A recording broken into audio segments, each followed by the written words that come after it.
Reporting to you live from the WWE Closet of Doom, bitch. It's another sick and lit edition of WrestleShade, the natural selection. We're in the building because this is what I've been talking about this whole time, okay? Period. I know you've already seen the title. Bianca and Jade no longer getting along. Now, you guys, I know this since day one, okay? I knew this since Jade stepped foot in the Performance Center that these girls were not going to be able to get along. A storm is coming. Oh, she didn't. Just go ahead and look in the archives of my content, okay?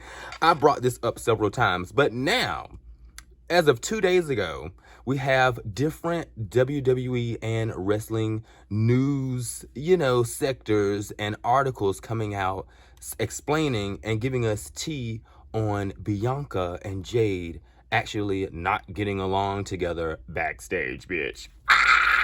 Let's go ahead and dive into it, bitch. I really don't condone black on black crime. Okay, I really don't condone violence or nothing like that, but bitch, we keeping kayfabe alive. Boom! Look, top stories.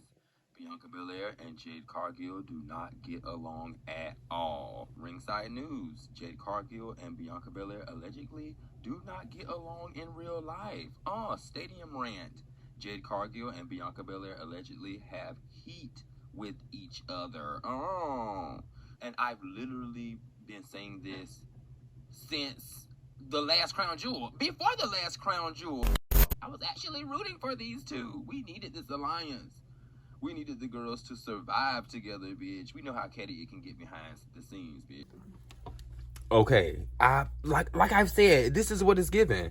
Like, I always felt this way between the two. You could tell from the mannerisms, you could tell from the interactions to each other, and these ladies really cannot hide their faces and their demeanors on camera. You can see it all. And I clocked that T. I've clocked this a while ago, bitch. Okay, and in this article, it's alluding to Bianca having to give Jade the rub, okay, period, and to Bianca making her own gear and Jade not making her gear. Now, the gear aspect, that's your damn if you do, you damn if you don't. Because a lot of wrestlers really don't make their own gear, okay? They may have ideas, they may have a concept, but a lot of wrestlers really cannot sew and put these things together themselves, baby, okay, period.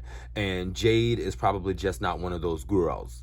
She's just probably not one of those girls that can get it together on her own. She probably needs to get her things custom made. Bianca Belair and, of course, Cora Jade will defend against, Jade Cargill. Got ahead of myself. First order of business, bitch. Jade Cargill and Bianca Belair's tag team match. Shouts out to the girls. They won. They did a really good job. But I just gotta point out a few things here, okay? You guys already know that I've been talking about the evolving shade between the two. The really underhanded, nice, nasty shade. Like, we gonna play along to get along because we want these belts on our shoulders. Anyway, it's giving big sis, little sis now. I mean, did you guys get into the gear? First off, everybody talk about how big Jade's abs are, how cut she is, how big Jade's muscles are. But baby, the gear did not reflect. I know the girls were in Jeddah, okay? I know they had to be fully covered in the blood of the lamb.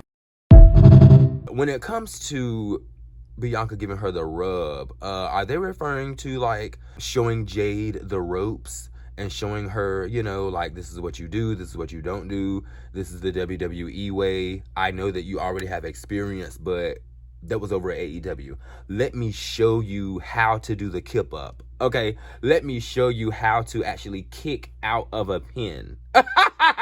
Let me show you how to do a dive off the top rope, okay, and not break your hip, okay, period. I could see that because you could clearly see and tell when Jade Cargill and Bianca first got together, it was like big sis, little sis type of energy. Like, come on, girl, let me show you the ropes.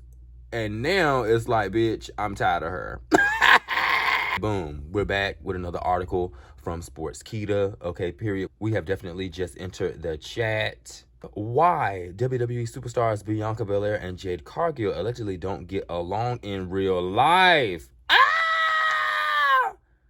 Because one can wrestle and one can't. Let me stop. Anyway, Bianca and Jade Cargill have been WWE Women's Tag Team Champions for months and will face their biggest challenge this Monday on Raw. They will put their title on the line against reigning Women's Champion Liv Morgan and Raquel Rodriguez, which I did see that match. It was a cute match. The girls did win that match. Even though they have been great in the ring and have been dominant as a tag team, there have been reports that they don't get along in real life, bitch.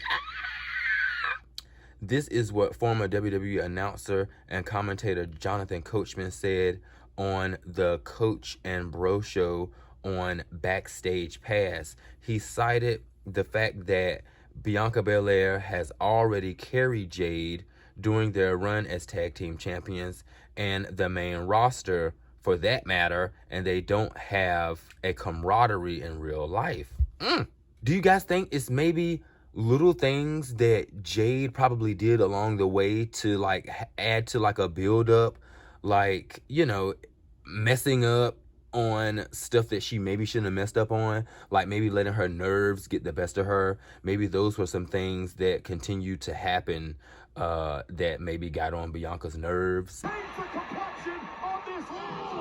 Since moving to the company in September of last year, Jade Cargill has yet to have a singles run. She has done well as part of a pairing with Bianca Belair, but fans would surely have liked to see the former TBS champion on a solo run. If what Coachman said is true, WWE could use this real life heat as a part of a storyline to have either Jade and or Bianca turn heel. The basis of this whole thing is what they can get from the heat is that Bianca make her own shit and Jade don't. And with Jade being a newbie, Bianca had to give her the rub and pretty much show her the ropes. And now it's gotten to the point where Bianca has already carried Jade. Bianca has already done what needed to be done. Hopefully Jade has done what needed to be done. And maybe now this can be the beginning of a fierce, nasty, shady rivalry and beef bit. But I don't feel like their friendship had enough time to marinate. Like, their friendship was not based on like no Bayley and Sasha Banks type friendship. Like, you could tell that they really did not like each other from the beginning. So to see them spaz and turn on each other, it's gonna be cute. But for me personally, I would have liked to seen the friendship maybe mold more and maybe them, you know, acquire a real friendship that we could believe on camera and in the ring. And then maybe have that heel turn take effect, or maybe have that switch take effect. But both of the girls coming out to the ring each night look like they got attitudes. It's like, Bianca, we supposed to be doing this, and Jade is over here doing this, and be like, we supposed to be wearing cheetah print. Bianca didn't get the memo. She come out in tiger stripes. It's like, girl, it's like nothing was really going together. I mean, them in the ring, of course, yes, they're both very, very dominant, and the tag team combinations that they had together were cool. I thought they could have done way, much more, just with the whole thought of them being super, super athletic and super, super dominant, and also, too, the way they infused their fashion and their looks into the wrestling ring. I thought so much more could have been done with these two ladies. I can tell that it's Shade on scene, on screen, and in the ring, but a lot of the fans probably can't tell or probably couldn't tell until now. And so for me, it's pretty much given, we need more information, bitch. Hey, you mean to tell me that these is the two reasons why the beef is allegedly taking place? I don't think so. It's something a little bit more deeper than that. Oh, it's something deeper than that. I really feel like somebody can't have their way, and or somebody want their cake and they want to eat it too, and or somebody wants to be the breakout star and they don't want to have nobody under their wing. They don't want to be training nobody. They don't want nobody to be sitting back taking notes. The notes should have been taken at AEW and or the Performance Center and or at NXT. That's gonna be another section of this too, because I really think Jade Cargill could go to NXT and really just do her big ones and really just eat it up. But Jade Cargill is main roster material. But baby, if you don't got it, If you don't got it, you're not the material. So we need to work on that material some more so it can be the best. So it can be the best material that we need it to be, bitch. Okay, period. I gotta dig into the archives, bitch, because it's some shade behind this. Period. Ooh, I'd have been down bad in them trenches, had to ride with that stick. Ooh, who gave you pills? Who gave that dust? Pluto Central.